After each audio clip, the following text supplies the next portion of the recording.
A former House Speaker indicted, a major city police department under scrutiny, and the 2016 presidential race expands yet again. Tonight on Washington Week. $3.5 million allegedly devoted to blackmail ensnares a former Speaker of the House. What will become of Dennis Hastert? We can't wait. We can't wait. We can't wait. And in Cleveland, will a Justice Department settlement provide a blueprint for other cities to reduce excessive force by police? Today, May 26, 2015, marks a new way of policing in the city of Cleveland. Plus, on the campaign trail, if running for president doesn't work once, try again. I just looked at the field, good people, a lot of really good people, but I felt we offered something different. Or try for the first time. We are the party of the middle class. Unless by middle class they mean someone who left the White House dead broke and 10 years later had $100 million. As Democrats prepare to deny Hillary Clinton an unimpeded march to the nomination. I think it's hard not to acknowledge that Hillary Clinton is part of the establishment. That's hard not to acknowledge. Covering the week, John Harwood, Chief Washington Correspondent for CNBC, Carrie Johnson, Justice Correspondent for NPR, and John Dickerson, Political Director for CBS News. Award-winning reporting and analysis, covering history as it happens. Live from our nation's capital, this is Washington Week with Gwen Ifill. Once again, live from Washington, moderator Gwen Ifill. Good evening. The one thing we can tell you for sure on the curious case of Dennis Hastert is that almost no one saw it coming. He was the guy without any skeletons in his closet, the man who rescued his party from scandal, the lawmaker no one could say a bad thing about. That ended with yesterday's detailed and yet mysterious indictment alleging that he has been systematically making payoffs to an undisclosed person, apparently hush money, because of some previously undisclosed behavior. What do and don't we know about all of this tonight, John? What we found out today, Gwen, was that law enforcement officials began telling reporters that the individual in question was a male who had been a student at Yorkville High School, and that the conduct that he had been soliciting money to keep quiet from former Speaker Hastert was sexual misconduct. We don't know any more detail than that. And I've got to say, as you indicated in your introduction, the one word you heard across the board from everybody in Washington was sad. Everybody liked Dennis Hastert. He was a calming force in the House.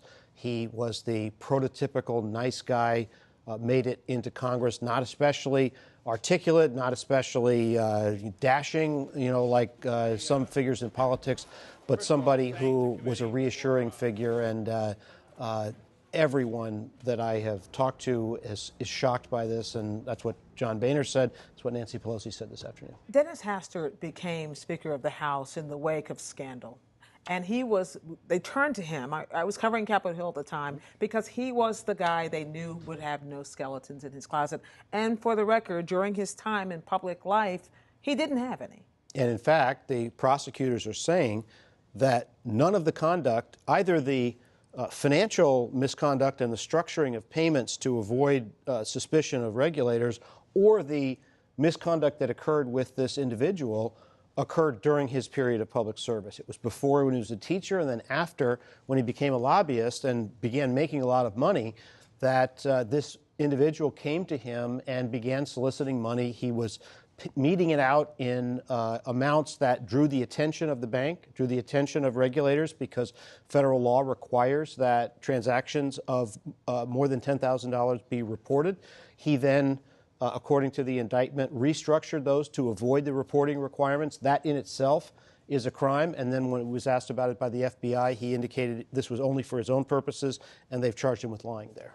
So if he's being caught for lying, what about the guy who was bribing him or seeking these payments? What happens to him? You would think in some circumstances similar to this, you have extortion or blackmail charges being leveled against the person seeking the money.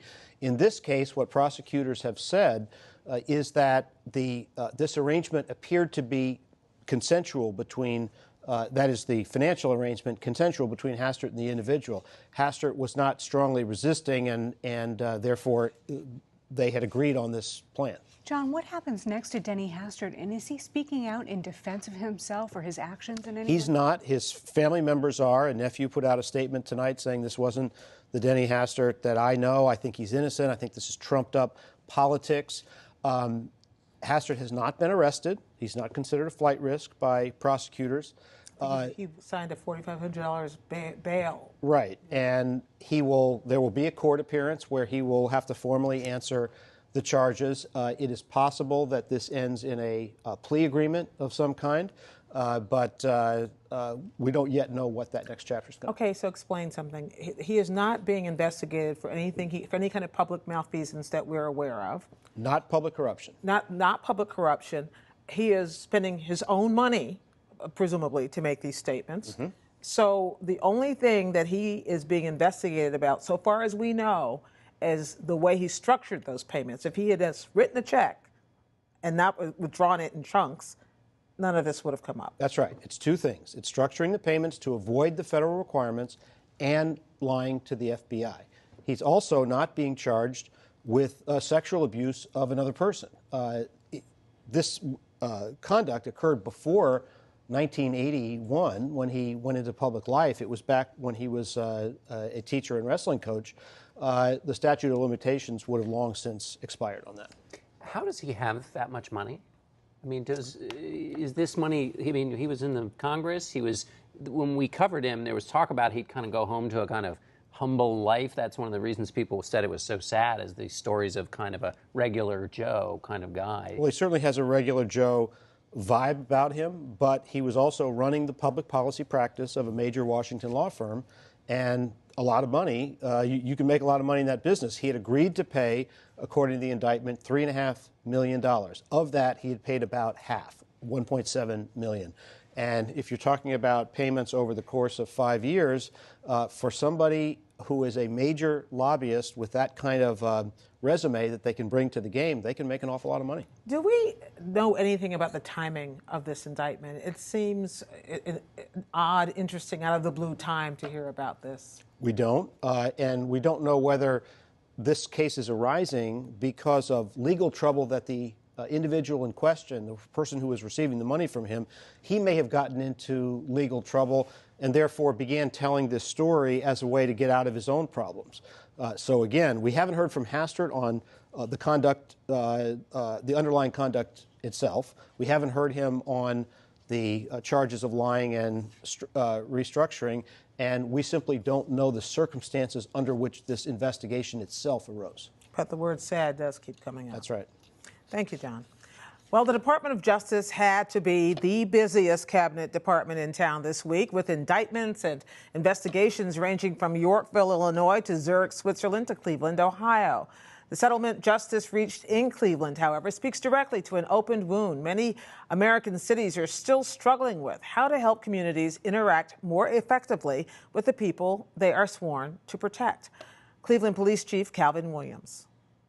What it really comes down to is, I have to, as chief, make sure that that community policing philosophy is part of the DNA of the Cleveland Division of Police. And that's what I intend to do. Cleveland is only one of the cities that has come under federal scrutiny. What else is brewing out there, Carrie? Since the Obama administration took office, they've done about 24 investigations of police departments all over the country. Gwen, these are investigations by the Civil Rights Division at the Justice Department. Under authority Justice got under a 1994 law Congress passed after the brutal beating of Rodney King in Southern California. It allows the Justice Department to go in, send teams to look at whether police are engaging in unconstitutional actions, racially motivated traffic stops, for instance, use of excessive force, and other misconduct.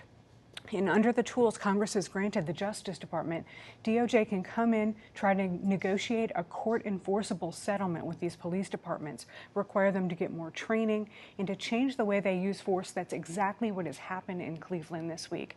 And this deal follows a scathing report Justice put out only 5 months ago about Cleveland, finding not only did officers excessively unholster their weapons and shoot people, but they were using their service revolvers and pistols to beat people over the head, even people who had already been handcuffed and were not presenting a threat. This problem extended to the use of tasers and pepper sprays, and extended to people who were just mouthing off to cops, not doing anything wrong. Was there any coincidence that this announcement of the settlement came just a couple of days, maybe the day after? Certainly last weekend we heard about the verdict in the Brillo case where 137 bullets were fired into a windshield and 2 unarmed black people were killed. And then all of a sudden, Monday or Tuesday, we hear this announcement.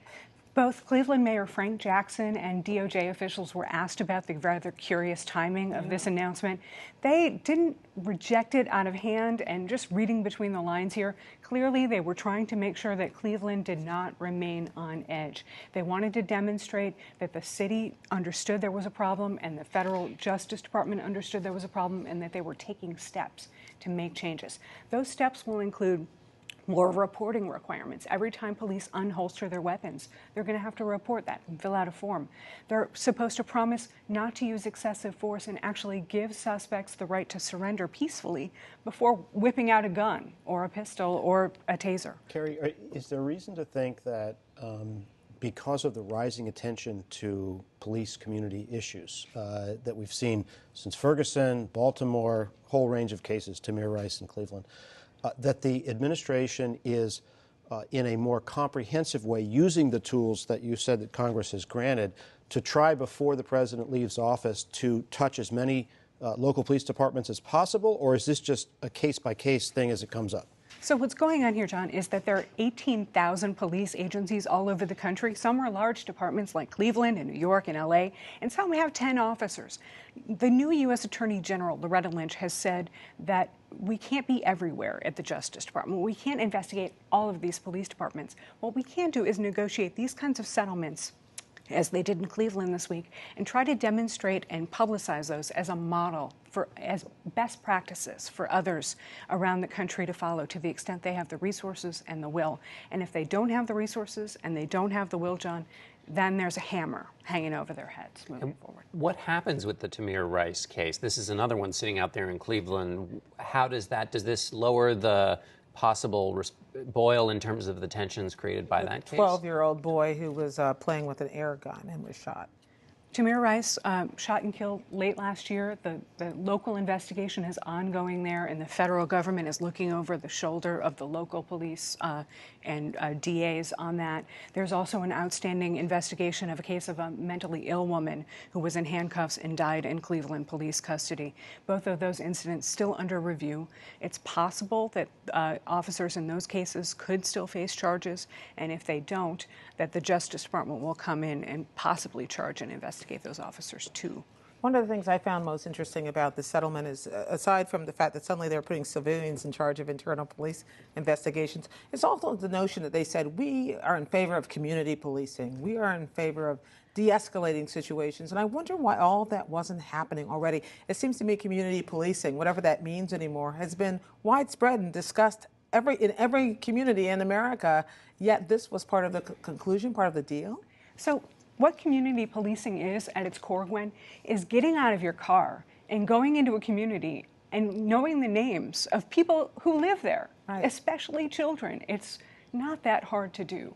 But when you have a mentality that you're under siege, you don't have enough resources, you feel as an officer at risk yourself, you might want to stay in your car. You want to be, the new idea is to be a guardian of not a warrior. And what the President's Task Force on Policing has been arguing is that police need to rethink their role in the community. They are there to protect and serve, not to abuse and over-police. And the police unions, as far as we know, have embraced this so far? Gwen, in fact, Cleveland police officials this week raised some big doubts about the success of this consent decree. They say they don't want officers overburdened with paperwork, and they say this is going to be a really, really expensive process. Okay, thanks.